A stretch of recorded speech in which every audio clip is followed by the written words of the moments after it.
So, welcome to another round of Sit and Sip with Dr. Megan Rose. That's me. I'm in this series of talks. We're diving really deeply into a topic that I have dedicated almost 20 years of my life to studying and practicing, and that's the topic of spirit marriage. So for those of you who've been coming back to these sit and sips week after week, or even the ones last fall, thank you so much for coming back. And if you're just joining us tonight, catching it at the tail end of this spring series, welcome. This is week 6 of a now 7-week series that is arising out of my years of research and practice as a practitioner scholar of esoteric spirituality and religion. So tonight we're going to go for about an hour, and then at the end I'm going to share some new opportunities like I like to do each week. So stay tuned until the very end so you don't miss anything. And as always, I'm going to stay on at the end and answer any questions that you may have if they come up throughout the evening. So save them till the end or put them in the chat in all caps, and I will review those at the end. All right, so grab your favorite something to sip and sit with me for the next hour as we dive into today's story. So as a gentle reminder, as you're joining us, please turn your Zoom video off and mute yourself until the Q&A time at the end. And this helps with the recording of this for folks who are watching this a little bit later as a replay. So for the uninitiated, if this is your first sit and sip, I'm Dr. Megan Rose, and I have a doctorate in psychology from the California Institute of Integral Studies, and I have a master's degree in religion from the Graduate Theological Union. I'm also an initiated ceremonial magician, so I have a soft spot in my heart for the story that we're going to share tonight. And I am a Shakta Tantric practitioner, and I'm a senior apprentice in the House of Bree Fairy Seership Institute. So I also serve as an eco-spiritual minister and a psycho-spiritual counselor. So I have a practice where I work with clients and my students in both spirit marriage, folks who are having spirit marriage contact, as well as people who just need some support in helping to normalize paranormal or expanded state experiences that they're having. So tonight, we're exploring the story of the ceremonial magician, Frater Lux, as well as I decided to include some relevant parts of my own story, the erotic mystic, in as much as they are related to Frater Lux's story and some of the stuff he shares. So like many of my co-researchers, as you know, Frater Lux is a pseudonym because he wanted to remain anonymous. So I'm going to be reading his story to you tonight. We won't have a special guest tonight, but we will next week, which I'll talk more about at the end. So without further ado, the ceremonial magician's story. Frater Lux is a high-level initiate in the Hermetic Order of the Golden Dawn, a magical order devoted to the cultivation and the study of the occult, metaphysics, and spiritual development. He has been a member of the Golden Dawn for 22 years and has been leading his order as Adeptus Exemptus for 11. His lodge was originally founded by the respected author and occultist Israel Regardie in 1983. I had been introduced to Frater Lux through a mutual friend several years before I formally began this research. When I began this project, I reached out to him to ask whether he knew anyone who had successfully performed a ritual called the abramelin operation. So this is a ritual that's designed to develop the knowledge of and conversation with a practitioner's holy guardian angel, or what we call the HGA. And I understood it as a kind of union with one's divine self. So based on my understanding of this ritual, I had a sense that it might be a kind of spirit marriage with one's divine self instead of with an external entity. So I sort of had this feeling that although we don't think of marrying ourselves, although some people actually do step into and go undertake a marriage ritual, they're saying, I'm marrying myself. I had a sense that there were aspects of knowledge and conversation with the Holy Guardian Angel and that sort of indwelling that might be similar to spirit marriage. So or even a form of it, if you look at it through a certain lens. And so I wanted to learn more about it. I wanted to talk to him about, or talk to someone at this point about what that's like. So I wanted to pursue this inquiry, and I went looking for people who had successfully completed the operation. So when I shared this intention with Frater Lux, he actually confided that in fact he had successfully performed this ritual.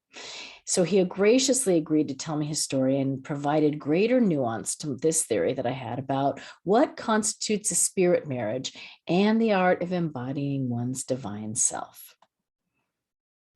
So this is a technology for spiritual awakening. According to Frater Lux, most people are driven by an attempt to assuage or avoid feelings of isolation and disconnection. Humans feel disconnected from the divine, from nature, and from each other. And so they seek relief in a variety of short-term solutions like addictive substances, distracting entertainment, even peak experiences. This search for this missing experience of connection and meaning is, in fact, a deep longing for connection to spirit. Frater Lux reported that in his experience, once knowledge and conversation with the Holy Guardian Angel is achieved, the feelings of isolation and disconnection just go away, as does one's search for meaning. So the goal of this process is that one has a direct and lasting experience of one's own immortal soul, after which everything else in life seems to pale in comparison. This is what he had to say. The Western tradition is laid out right there in the magician card of the tarot. One hand is reaching up and one hand is reaching down, and to be right at the middle of the tree. What's supposed to happen at the middle of the tree is that you get contact and you will become more than human by your own efforts. But getting communication going really takes a lot of effort, skill, and discipline. So the success of this undertaking begins with the cultivation of desire. You must have the fervent desire for communication with the HGA, as well as the faith that it is possible to achieve contact. Once desire is established, the next key is imagination. Imagining what it will be like to have this relationship manifest. Desire and imagination set the foundation for the work that follows, which is actually pretty lengthy and challenging. And Frater Lux stressed that the fact that although one might begin the undertaking with the transformation of self as the initial goal, the ultimate goal of the contact is to fully awaken not just oneself, but the whole of humanity. Like cultivating a garden, this is a daily practice that takes effort and discipline.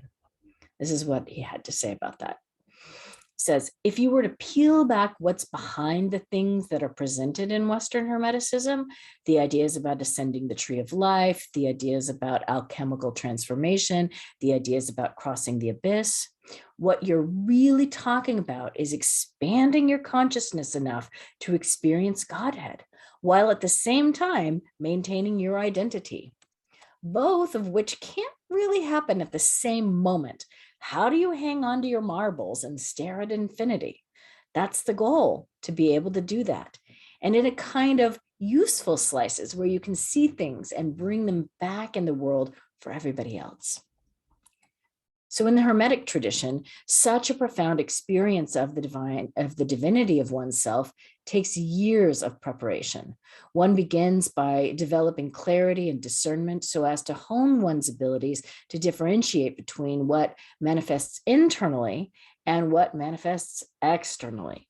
So the Golden Dawn practices are designed to help both those with high sensitivity and those with low sensitivity develop this skill, All the foundational practices and teachings of the Golden Dawn and its various offshoots are designed to teach the initiate discernment. This is what he had to say. If you're overwhelmed by all the stuff impinging from the outside, we can help you with that. Or if you can't get any visions, if you can't make yourself into a prophet, we can help you with that too. You need a good deal of clarity and control over your perceptions so that you're not confused about what comes from inside and what comes from outside. And this involves getting a handle on what's on the inside and what's on the outside. It's what banishing is. This space right here, everything here is mine, and I control what goes on from the inside outside and what comes from the outside inside. And that's kind of the whole of ceremonial magic in a nutshell. So Frater Lux explained that these foundational practices are essential in developing a core mastery within one's consciousness, namely the ability to name and identify the quality of contact one is having both within and without. He's actually kind of critical of the ways in which we here in the West have mixed Eastern mysticism and Western esotericism, diluting and confusing both traditions, he thinks. He believes our tendency is to sort of syncretize everything or to cherry pick practices here and there, which kind of dilutes their potency and their outcome. In his opinion, practices in the West have sought to reach a unitive or a peak experience without first cultivating the individual consciousness, the container within which the experience can be contextualized and grounded. So the gift of Western magic is that it trains the initiate to identify and to contend with the various aspects of the ego or the personality by creating a kind of map of one's own psyche, as well as of the collective or the morphogenetic group mind in which we live. He says, a lot of the published material floating around today is absolutely terrible for the simple reason that we've gone and muddled up Western teachings with Eastern teachings. They've removed all the discipline from magical practice. And so, of course, people can't tell what's going on. But if you were to study as people were taught 100 years ago, you began with concentration. And so, of course, you began with banishing until you could really banish. And then you moved on to divination. And divination is all about telling the difference between this and that, and what is and isn't going to happen. And if you don't work at that stuff, and then you go for this big peak shattering experience where the personality sort of dissolves and you merge into this bigger thing, then of course you can't tell what's going on. You have to build up the strength first. And traditionally, you didn't just accept everything you saw. You actually banished the first thing you saw because the first thing you see can't be what you called. There was a lot of discipline, and a lot of this has just been sort of tossed out the window in the last number of decades. People don't talk about it much anymore. So Frater Lux pointed out that many religious systems focus on transcendence, that is, on escaping the pain and suffering of the material world by practicing detachment or austerities. Contrariwise, in the Hermetic tradition, one actually cultivates an experience of ascending the worlds via the tree of life so that one can then come back down into the material world and affect change. And this is the difference between being a mystic and being a magician. The magus or the magician seeks to change the conditions of the material plane by mastering those unseen forces of creation, whereas a mystic typically seeks to simply make contact with the numinous. So in the Hermetic tradition, long before someone attempts to connect to the Holy Guardian Angel or the HGA, they are encouraged to engage in lesser kinds of astral work. As Frater Lux alluded to earlier, when one attempts to contact unseen forces, one should banish the first thing that shows up. The assumption being that until one develops skill as a magician, one does not have the ability to control what comes in. So this ritual is done to help the magician develop sensitivity and control over their ritual space and visionary tools. Unfortunately, this skill has been all but lost in most mainstream schools of psychic and divinatory development. He says, this is so different from what's taught today. Today, you light a candle, you close your eyes, and whatever happens is good. But in the old days, if something showed up and you didn't ask for it, you would say, look, I didn't call you, go away. it begins with the simplest things taught to the neophyte. It begins with the lesser banishing ritual of the pentagram, and it begins with saying, this is the boundary, and I control what crosses the boundary from the outside or from the inside out. I decide. So most of the system is for discernment and for crafting the experience. Because we all know that if you sit someone down and you make them stop telling themselves their story about where they came from and who they are, if they can really stop, all kinds of things will happen. You want to craft what happens after the crisis, right? That's what most of this system is for. As I listened to Frater Lux explain the concepts of banishing and discernment, I realized that the tools that he was describing are essentially foundational spiritual technologies that assist any seeker in cultivating spirit contact and the indwelling of divinity. These spiritual technologies can be used to orient the human personality, the mundane consciousness, to its divine self, so that the ego can be permeated by this expanded consciousness. Frater Lux reported that throughout the Hermetic literature of the late 19th century, this process was the primary goal of the magician. Most of the work laid out in the upper levels of the Golden Dawn is all about refining the contact. Far from being the culmination of the journey, however, this achievement is simply the beginning of a much deeper work as a magician. And yet, according to my research, the embodiment of one's divine consciousness is not necessarily the goal of every spirit marriage practitioner. So maybe here in the purpose and the outcome of two spiritual technologies, right, seem to differ.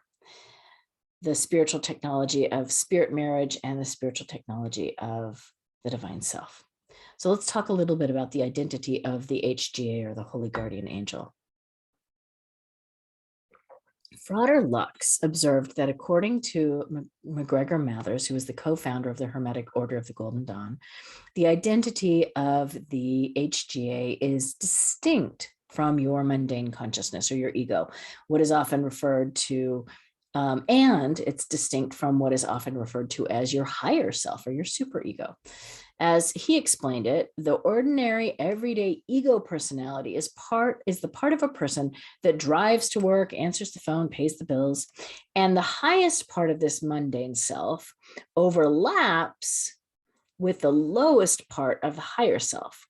So the higher self being the part of a person that sort of searches for meaning, longs to connect with something bigger than yourself, or has moments of insight or wisdom. So similarly, the highest part of the higher self overlaps with the lowest part of the Holy Guardian Angel. So Frater Lux pointed out that Mathers made use of the term Holy Guardian Angel, but he took that from the traditional Catholic morning prayer, and he used it to designate the divine self. Whereas newer and more accurate translations of the text use a more general, albeit kind of gendered term, the term of Sir or Adonai, which is Lord. But gender really doesn't seem to play a significant role in determining the identity of your Holy Guardian Angel. Frater Lux suggested that ultimately the HGA may in fact be gender neutral, and that in his experience, it's often hard to distinguish or determine gender. Apparently, the foundational papers of the Golden Dawn make it plain that in the minds of Mathers and his teachers, the HGA is not the higher self, but a consciousness that transcends it.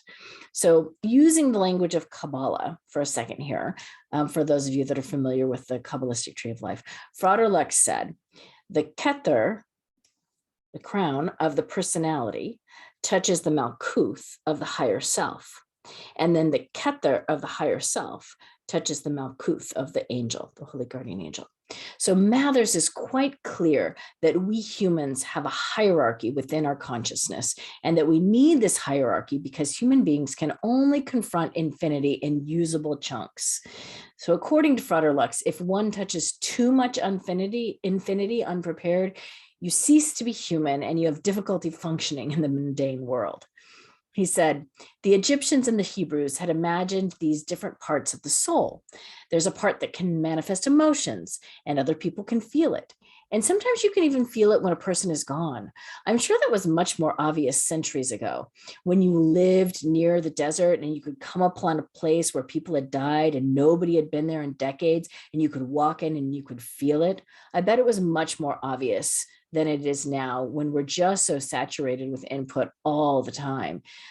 Their thinking was that these pieces of the soul separate out at death, and the highest part would dissolve back into the Godhead, and you'd have this flotsam and jetsam of lower parts.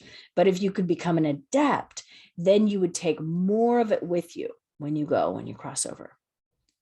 So I think, it should be noted that Mather's description of the Holy Guardian Angel has been the accepted one for the past 100 years or so among today's Hermetic magicians. There's increasingly more discussion and a variety of differing opinions on the topic. So most of the debate seems to center on whether the HGA is actually an externalized being separate from you, or whether it is in fact just some aspect of the higher or greater self. So Frater Lux was pretty insistent that one's relationship with the HGA, unlike some practices of spirit marriage, is not an erotic one. Although he is aware of erotic contact with spirits, he holds that this should not be confused with the practice of indwelling one's own HGA, which is in fact more like a part of one's own self than a separate entity. I'm going to pause here and just say that is in this tradition of ceremonial magic.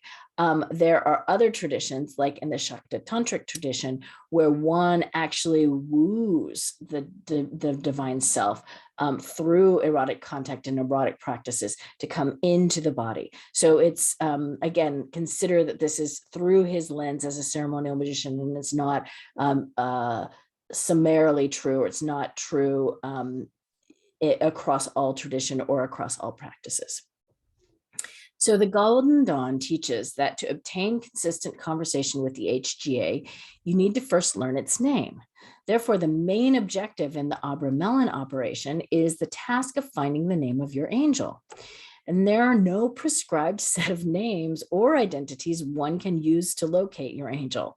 You, the magician, must find those answers for themselves. So in other traditions, a senior practitioner might divine the identity for you. But within the Hermetic tradition, it's up to the practitioner to wrestle through this ambiguity, to develop confidence and discernment on their own. I was really struck by just how much autonomy and responsibility is placed on the practitioner in the Hermetic tradition.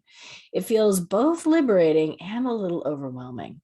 And this is what Frater Lux had to say. It took me a while to realize that in the beginning, you get a great deal of help, and then you have to ascend the rest of the way on your own. And that's what comes next. There was a lot of work involved. It's not enough just to reach up anymore. You actually have to climb. You have to find the name, and that's a big deal. And the name, can be unpronounceable. On the one hand, there's thousands of pages of occult material. It's all technical, intellectual stuff that you've got to take in. And that's all sort of a framework for this one thing. But it's very, very broad. And there is a lot put on the individual. In a way, that's heretical in and of itself, right? It's all about you. What do you see? What did you hear? What does it mean to you? For a lot of people, that's a huge leap, because it's the opposite of what they've been told all their lives. So let's talk a little bit about the abramelin operation that he did. Frater Lux claims that many of the gifted people who have heavily influenced history had a force of personality or charisma that enabled them to influence humanity on a vast scale. And oftentimes they were not particularly gifted or talented as individuals, yet they seem to have something extra, a pneuma, right, a spirit that others around them did not display. So he goes on to sort of muse that they may already have been fairly bright individuals, and yet everyone around them may also have been bright. So what was their extra ingredient? He thinks that it was the presence of the HGA. Like Plato's daimon, the HGA amplifies the potential of the individual, making him or her into an exceptional being. So Frater Lux was quick to add that this kind of relationship doesn't just fall in your lap because you perform certain austerities until you achieve a peak experience, right? You have to work at building up the contact. And the abramelin operation is one method that you could do to achieve this contact. So the basic abramelin method is this. Over an extended period of time, you withdraw from ordinary things and you perform daily rituals and prayers.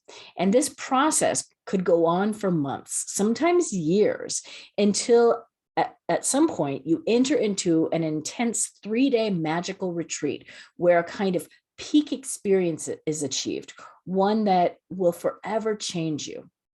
However, if the retreat is not performed correctly, or the aspirant is not properly prepared, it can fail. And failure can be really shattering.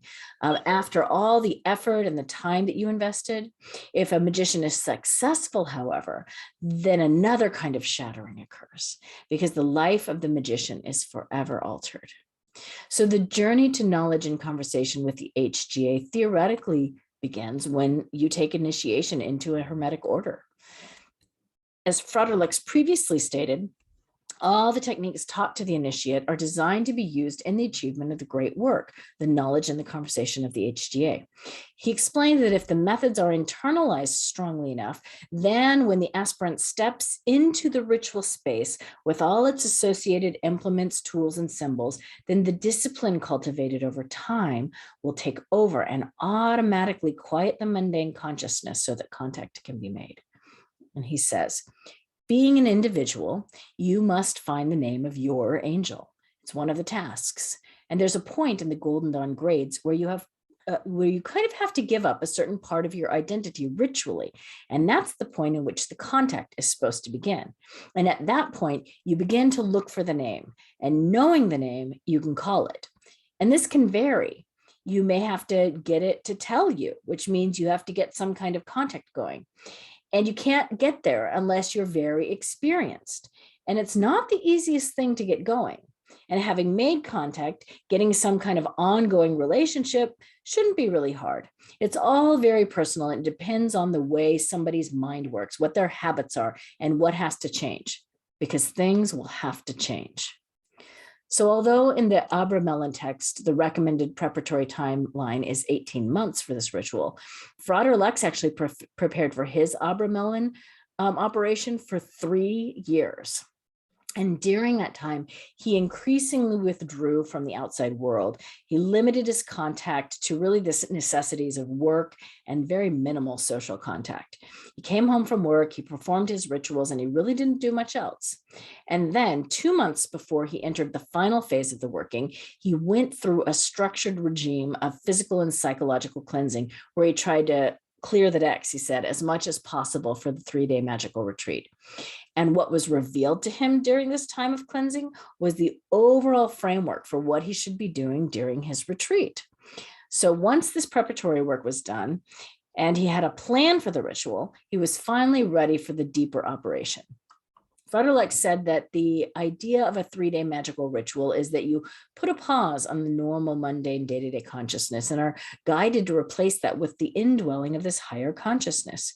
And he was fortunate enough to have a friend with an established temple in their home. So this friend was willing to have him perform the ritual there, as well as to function as his gatekeeper. So to begin the ritual, Frater Lux had to ask for what he wanted in his own words. And then after that, how much of the formal abramelin ritual he actually used depended on him, because a lot of the ritual came straight out of his own intuitive self and the preparatory work that he had done. He says, the technique that I was taught is this. You get an alarm clock, you open up your temple, you perform some preliminary stuff and declare a statement of purpose, and then you go to sleep. You do some ritual, you sleep for an hour, you get up and you do more ritual. I was prepared enough that things got interesting very quickly. I did a standard Golden Dawn style opening with a statement of purpose, which I made up on the spot. And then the statement of purpose alone produced all kinds of results. I actually felt the lightning flash down the tree and hit me at the base of the neck. I proceeded along and it got really difficult and it got frightening. And then it got absolutely amazing. Part of the way into this, I started having some pretty intense visions. And I'm not a person who has these kinds of things really. I'm very rational and all that. But before long, I began to see the things one is expected to see in this situation. I saw the angel. We traded places. Certain symbols that one would expect to be there were there. And I later saw some of the infernal beings that you're challenged by in the abramelin operation. This is the whole formula of Western magic. So most of the way through this, about 80% of the way through this, I started seeing what I thought at the time was the face of God in the smoke of the incense. It was just unbelievable. I was hearing words in the mode of the King James Bible. I mean, some of this stuff is clearly programmed. I realized a few minutes into this that I wasn't actually breathing and I should probably start breathing. And then towards the end of it, when I thought it was all over, I had completed the series of rituals that I had laid out, and I had had some pretty profound experiences. I'd gotten the name, and I was basically closing the temple. And then the real thing happened. Wham! It was like a reverse Kundalini experience from the top down. It was this top down cosmic orgasm that literally knocked me on the floor. I mean, I was curled up on the floor in the fetal position, and I had no idea that that was going to happen. That was 36 hours in. And I wasn't trying to do it. It wasn't something I was trying to do. It just happened. I was really not the same after that for a long time. And I really couldn't do any ritual after that for a long time. So Frater Lux pointed out that the way in which one seeks this relationship is in no way limited to the way that he did it, right?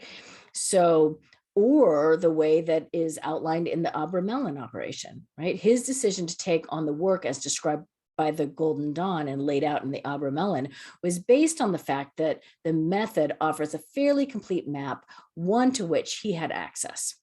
So he was quick to point out that it is certainly not the only map.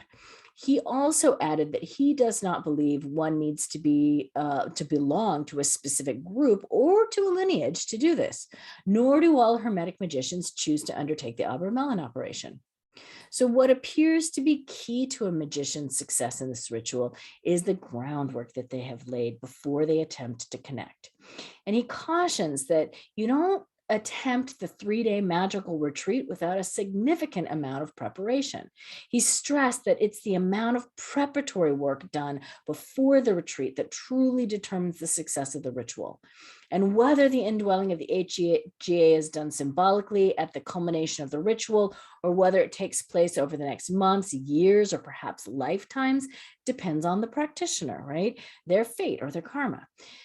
So Frater Lux postulated that perhaps the magical foundation some people lay now will come to fruition in the next lifetime. He said, some people are going to get there, and some people are not this time around. So it seemed to me that ultimately the success of the abramelin working is not so much determined by whether one achieves knowledge in conversation with the HGA, but by how much one is able to clear out the dust bunnies of the soul, to borrow Orion Foxworth's term, and invest the time and energy into making oneself a suitable vehicle for the indwelling of the divine. So divine embodiment, I think, then becomes a natural outpouring into a prepared consciousness, into a prepared person.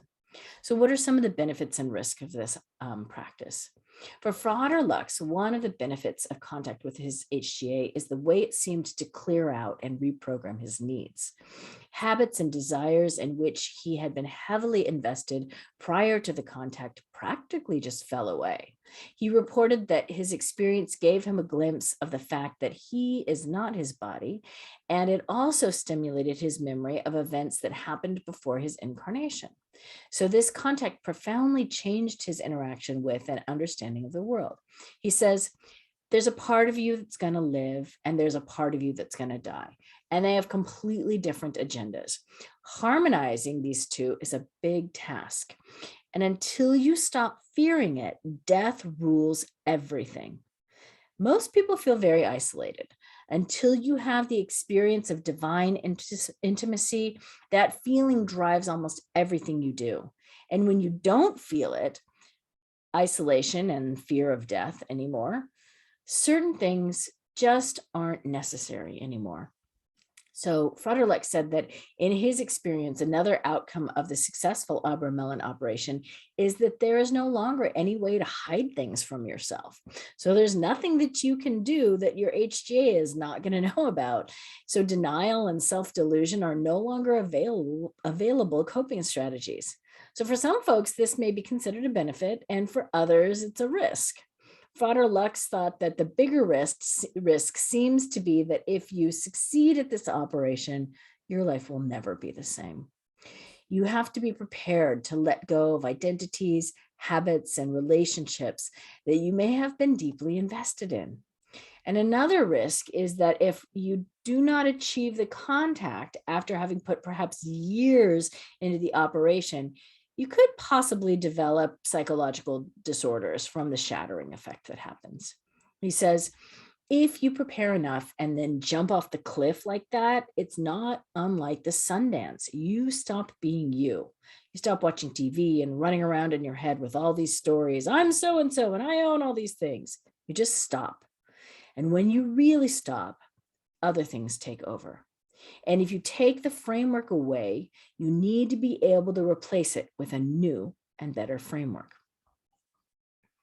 So what are some of the outcomes of this operation? So you've just seen the face of the god or the goddess. Now what? Well, for Frater Lux, the ongoing relationship with his HGA is not unlike having, let me take that again. I misread that.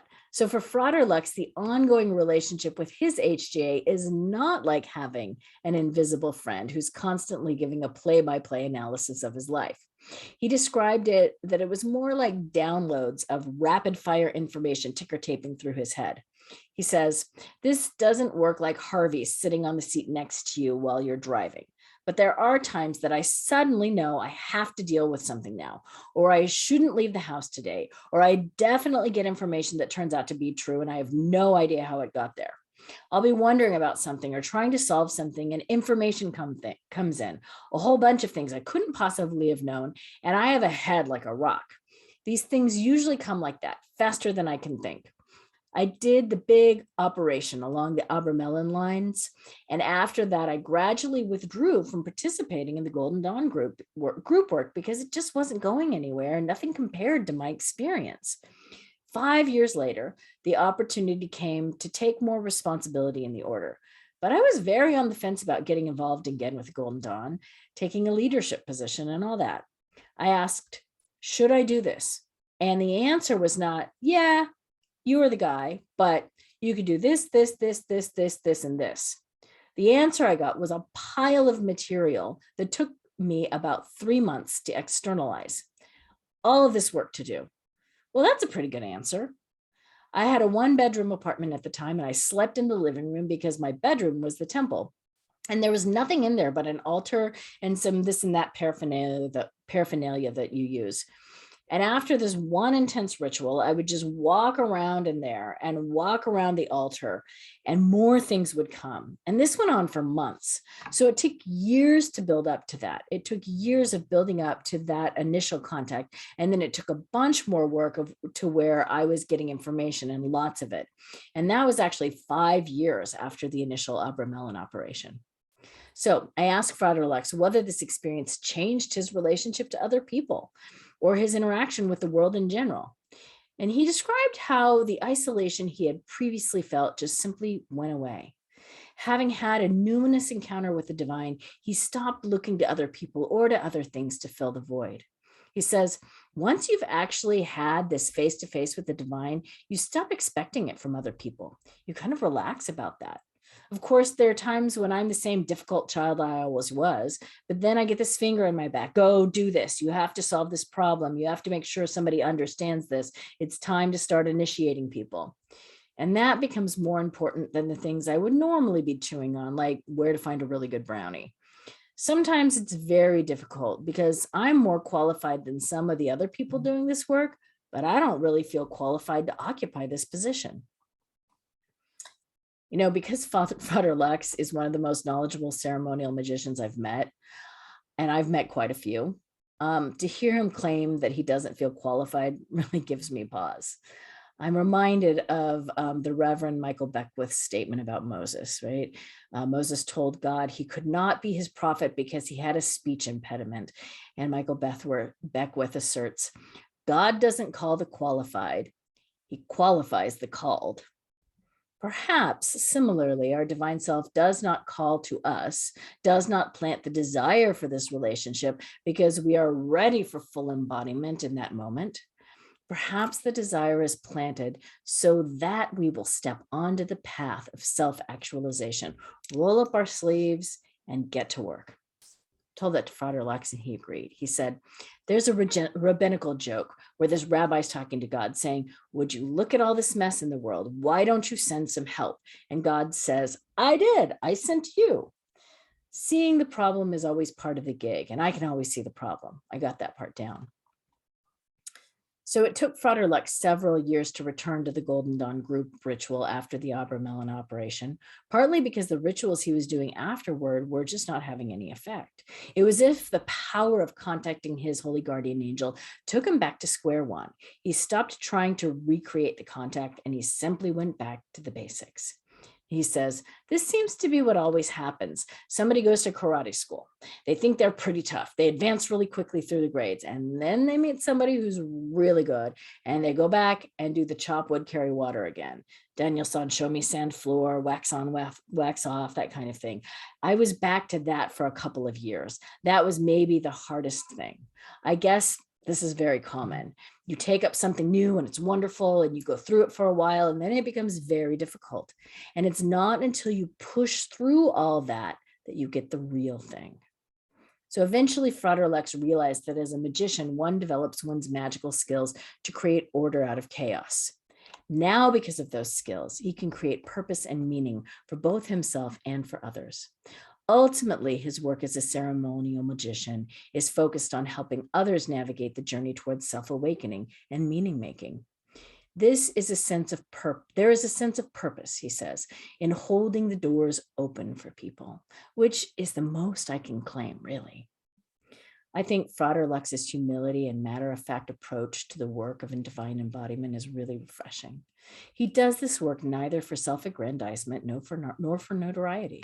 In fact, when I was searching for practitioners to interview about knowledge of and conversation with the Holy Guardian Angel, I was told by someone that those who achieve contact don't typically divulge this information publicly, and that anyone who does publicly claim success in this regard probably has not achieved the contact. So the change that is wrought by authentic contact with the Holy Guardian Angel apparently instills an attitude of humility and quiet service, of which Frater Lux is a glowing example.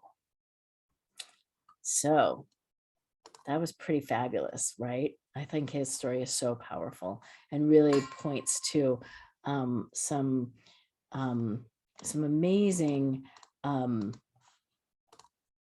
opportunities we have as spirit workers, not only to contact otherworldly extraordinary spirits, but to contact our own divinity, right? To contact and get into relationship with our divine self. So because Frater Lux's story was on the shorter side, I thought I would just share a little bit about my own story. And this is from my chapter, The Erotic Mystic, Journey to My Divine Self, which is the chapter that follows his in my book. So just a little side note really quickly, and I'm only going to read a few pages, and then we'll go to questions and whatever else wants to arise. But, you know, I was reflecting on the words of caution, right, that I had received, which I just read when I was looking to interview someone about their HGA, and namely that, you know, proclaiming it publicly might be a red flag. So I want to begin by saying that I actually wrestled quite a bit with how much, if any, to share about my own Holy Guardian Angel journey or divine self journey. Was I making something public that should be held most private? Or would maybe sharing it help to illuminate a process that's previously been shrouded in mystery and initiation, and thereby maybe encourage others to step onto the path of getting to know their own divinity? So, you know, after all, as we learned in Kamadevi's story, the Shakta Tantric, a few weeks ago, the search for your deity is one of the most important undertakings that a spiritual seeker can embark upon. And it really is kind of the first step in a deeper spiritual practice. If you remember her story, she went to thousands and thousands, she went to maybe 100 or more different temples to try and find the identity of her Ishtadevi, or her primary deity. That those deities, there are thousands and thousands of potential deities that she could have been working with. So I shared my story early on in my dissertation process. I shared my story with a few carefully chosen early readers. And it was only after receiving feedback from them that my story was actually really important, and it served the overall narrative of the book, that I decided to include it. So, I am a initiated ceremonial magician, and my journey to knowledge and conversation with my HGA, or what I call my divine self, was actually upheld and supported not by the abramelin operation, but by a variety of different practices that didn't just sit solely under one ritual or one undertaking. It was more so kind of the culmination of many years of study, practice, and self-cultivation that led to the formation of the relationship. So that being said, I'd like to read you a little bit. I'm going to just read from my book, because I love having my book in my hand, about how this unfolded for me. Orion Foxwood once told me that a part of us is always unavailable, on hold, so to speak, until our parents cross over. When a parent dies, we receive our spiritual inheritance from that parent's bloodline. My mother came from a long line of seers who had unfortunately shut down or hidden their gifts for many generations. This denial of our psychic gifts had led to oversensitivity and mental illness in my family. As part of my commitment to self-healing, I determined to not only cultivate the inherited spiritual gifts from my mother's line, but to also work with my ancestors to heal the broken lineage of matrilineal seership within our family. When my mother passed in 2011, I received what I can best describe as an influx of spiritual power, what I identify now as the beginning of the indwelling of the HGA. Many things in my life suddenly became clear. New relationships immediately blossomed, and I was open to previously inconceivable avenues of cultivation. One such opening was my initiation into working with sacred entheogenic medicines. So in December of 2011, I participated in a hermetically sealed Gnostic temple that uses the sacred entheogen 5-MeO-DMT as its sacrament. Just as a side note, that's one of the components in the ayahuasca brew, although there are other things in ayahuasca as well. This sacramental medicine put me in direct contact and conversation with my divine self in an embodied and an undeniable way. And although prior to working with this medicine, I had been cultivating a relationship with my divine self through the calling upon and other rituals that I'd been doing. But it was the medicine that grounded a multisensory knowledge of this presence and confirmed the contact that I'd been cultivating. During this medicine journey, I felt all my resistance to knowing and experiencing myself as a fractal of her, or the goddess consciousness, dissolve away and be replaced with a sense of permission to be more fully who I am and who I'm becoming. This journey was life-changing for me. I felt that I went in as one person and came out another, an upgraded version of myself. All the fear, the limitation, and the worry about being my divine self just kind of fell away. And I surrendered to the numinous, potent experience of facing the goddess within and without. The medicine journey was multi-faith in scope. Although notably, the primordial tantric goddess Adya Kali was one of the first deities to manifest through me. It was she, this ineffable one, who began to deepen my connection to other goddesses.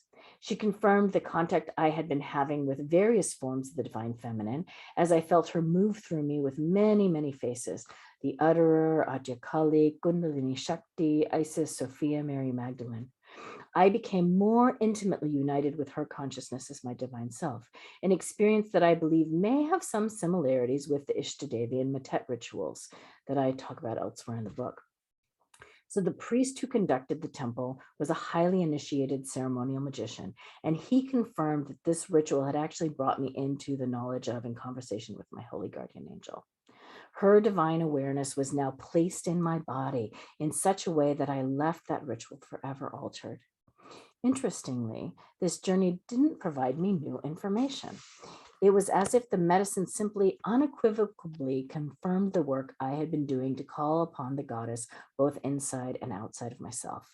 The journey put my ego on pause long enough for this aspect of me to present herself in an undeniable way. It invited me to more consciously embody her energy. Before the journey, my conversation with deity, with my HGA, had been fuzzy and abstract. I had experienced my HGA as an external entity that I was kind of petitioning to or reaching out to. And the medicine journey brought her consciousness directly into my body and fused her with my reality, placed her in conscious relationship with myself and as myself. It was as if the deity was now embedded in my cells and alive in my DNA. This relationship convinced me once again to seek out teachings that would help me experience her, the goddess, more deeply in and through the interface of my body.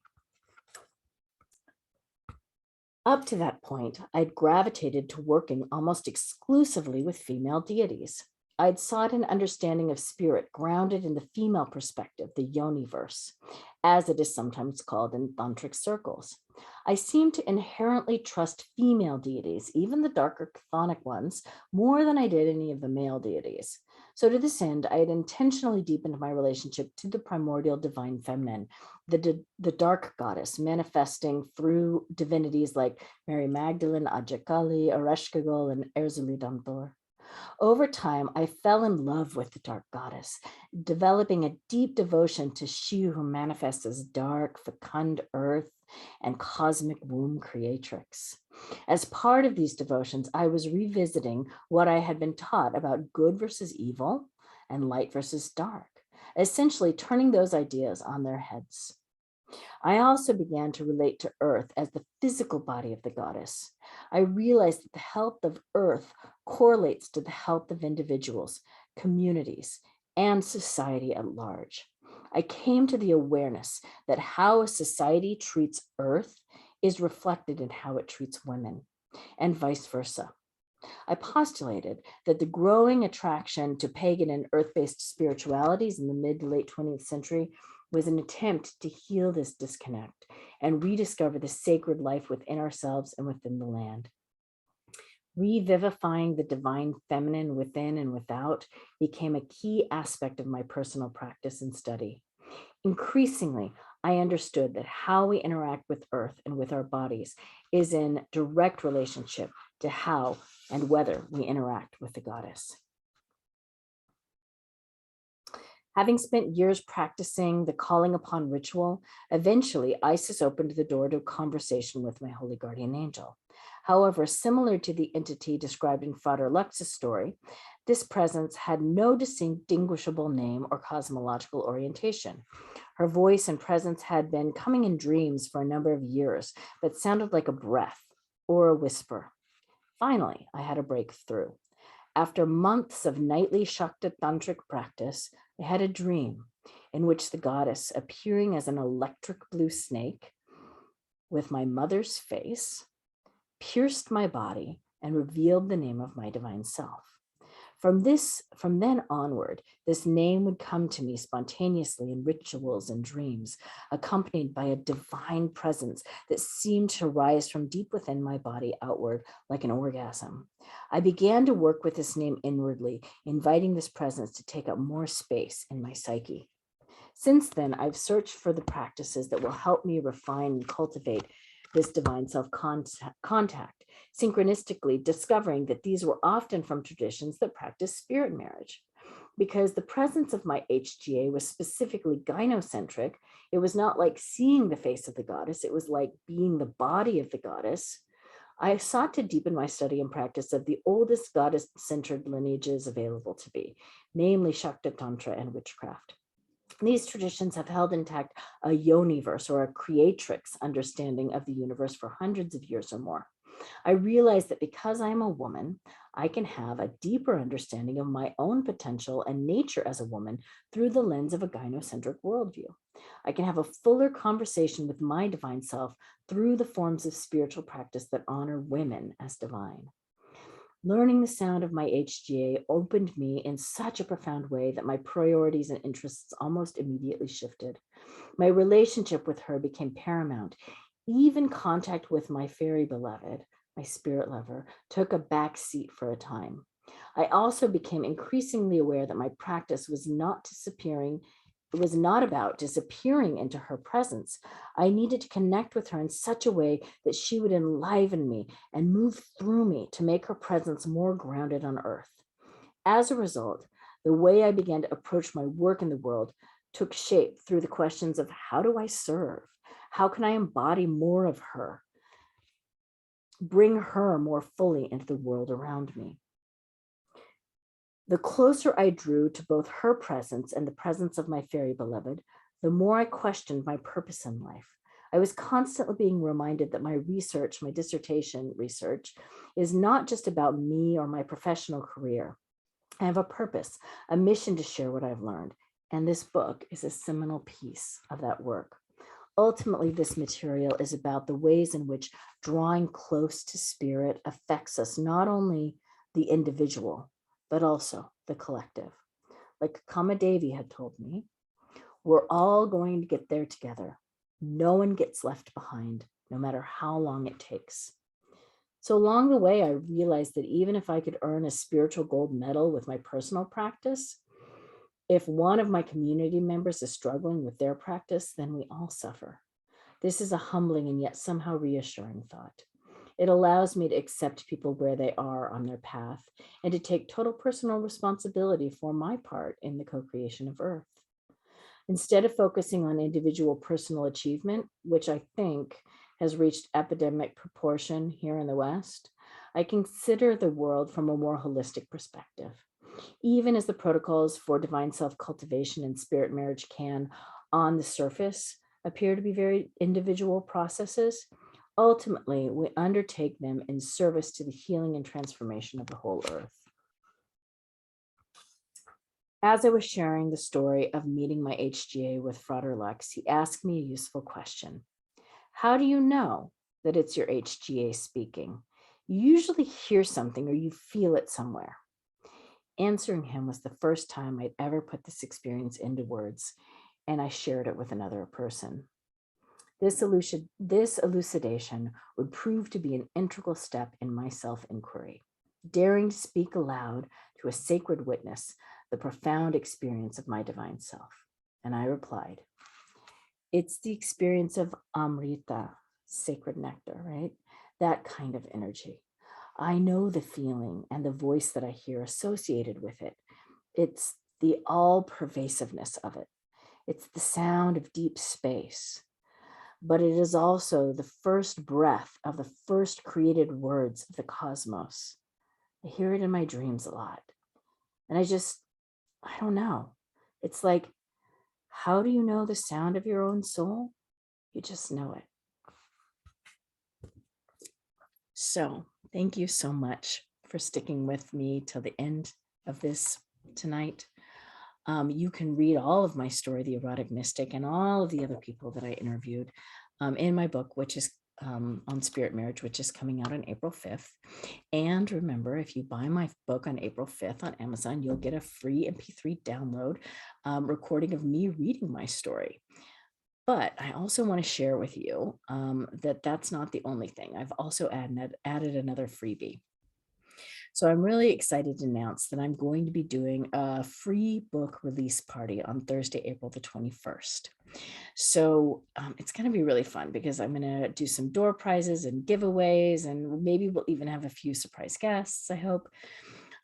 So the deal is that because it'll be on Zoom, Tickets will be limited, and I'm not going to be recording it. So the good news is that everybody who buys my book on Amazon on April 5th, which is my release date, you'll be eligible to get a VIP ticket.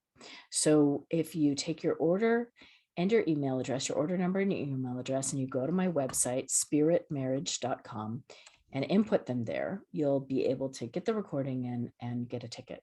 And yeah, so as a VIP, you'll be a VIP guest, and you'll not only get the audio recording of me and my chapter, The Erotic Mystic, but you'll be guaranteed a ticket to the book release party. So I encourage you to mark your calendars for April 5th again, and buy my book on Amazon. Head over to spiritmarriage.com for the special offer. All right, so just a reminder that my first official Spirit Marriage book talk through the East West Bookshop in Mountain View is in 2 weeks on March 30th, which is a Wednesday. And again, this is a fundraiser for the Ukraine, so please consider coming. It's going to be online, so you can attend from anywhere. And if you just go to eastwestbooks.org and go to their events section, you can register there. And I'm also, for those of you that are on live with us right now, putting that in the chat. Okay. Thank you so much for staying until the end with me tonight. We have one more bonus sit and sip next Thursday, the 24th. And it's going to be a little bit different. It's not a story that's included in my book. I wanted to give you a taste of how I collected these stories. And so I'm going to do an interview with Dr. Monica Modi, who is a candomblé voice diviner in the West African Dagara tradition and is in a marriage or a merge with the candomblé. So we're going to do that next Thursday, and you'll get to see a little bit how I collected the stories for my book. And it's going to be the same time, 5 o'clock Pacific, 8 o'clock Eastern, Thursday the 24th, and same Zoom link that you're using for tonight. Okay, everyone, thank you so much for staying on. I'm going to hang out now. If you want to unmute and start your videos or whatever and ask any questions or comments or feedback, I'll hang out for a little bit tonight. And otherwise, I'm sending you all much love, and hopefully we'll see you next week. Thank you so much for sticking around.